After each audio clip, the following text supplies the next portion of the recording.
Hello everyone and welcome back to Don't Be Bored. Here on Best of the Month, we don't always choose brand new games. Sometimes they've just been sat on the shelf for a while. But actually, in this case, I'm picking this month Seaside because I've had an absolute blast since I played it.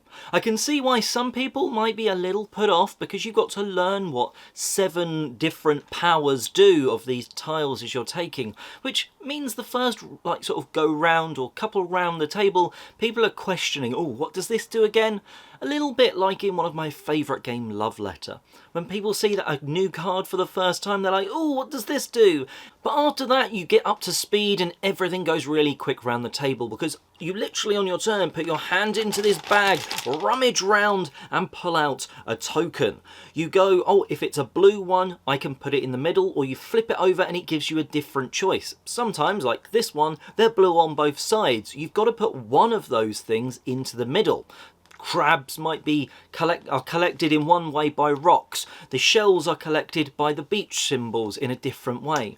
Blue lets you go again, so you put your hand in the bag and you pull something else out. In this case, I've got the beach, or I could go again and put another blue thing into the sea. Well, you know, maybe I put that shell last time, so I'm going to grab it by taking the beach. And you literally go round doing this, scoring effectively things in different ways. The crabs, you're going to grab all the crabs when you've got sort of every time you get a second rock, then you grab all the crabs. And you can also steal one from someone else, but only one. It's not a really take-thatty sort of game. But you're trying to do these things as like the bugs build up in the middle, so you try and get one of the birds. So you push your luck, turning more and more tokens out of the bag, and hopefully you get one of the birds that allow you to swoop down and grab all of those bugs and score them. The fantastic thing about this game is the scoring as well. At the end of the game, you stack all of those nice wooden tokens up, and then whoever has actually stacked the most up, whoever's pile's highest, is the winner. As you can tell, I really do like this game, and you'll see from my review in sort of a week or so, there are some negatives, but I do think it's really fun, and for me, I've certainly enjoyed it every time it's got to the table. Anyway, that's enough of me waffling on. Let's pass over to Barb from MeeplePhD. Hi, I'm Barb, MeeplePhD, and my favorite play for August 2024 is Wingspan Asia. This is all the Wingspan goodness that you are used to, but it is also a standalone 2-player version of the game, and that is what I'm talking about here. We have Wingspan and we have the other 2 expansions shuffled into it. So when we picked up this Asia one and saw that it had a 2-player variant in it and that was standalone, we decided to keep all of the components separate and play it that way for a while. And so what this does is it adds a little duet board to the game. So as you are playing out a bird into your tableau, into your habitat, you also place a duet token on this board. But you have to follow certain rules. So for example, if you're playing the bird into the wetlands, you have to place your token in the wetlands area of the duet board. But then there are certain other things you have to look for.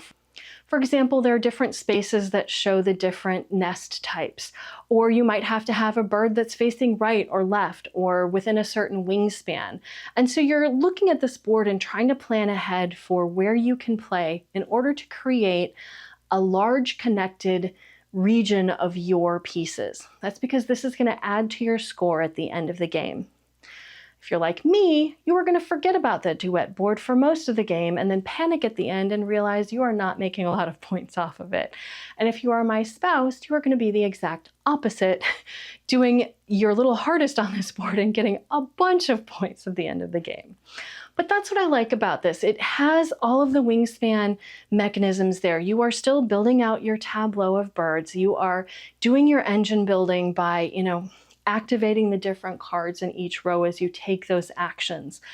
But then you've got this added thing where you are looking at the duet board. And while maybe it doesn't need a lot of additional things, we found that, in the 2-player game with the traditional goals, which are still here, they're often just kind of bouncing back and forth and don't do a lot to change up the score in the game. And so having this duet board, especially with the 2-player, makes that part of the game a little bit more interesting, makes the interaction between the 2 players just a little bit more.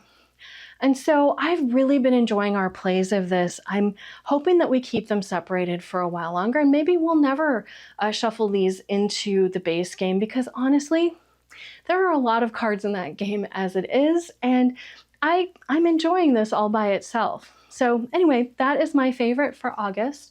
I hope you've had a great month gaming. You can go find me on Instagram, Blue Sky, and YouTube as MeeplePhD. And on my YouTube channel, I connect astronomy and board games. So if you like that sort of thing, be sure to come check me out. Otherwise, I will see you next time.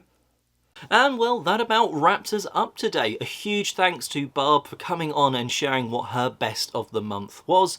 And if you want to know more about her, well, go over to her channel, MeeplePhD, and subscribe. But you can also see when she took over this channel a couple of years ago and talked a bit about space. So you should be able to see that video somewhere on the screen. And well, until next month, have a brilliant month gaming.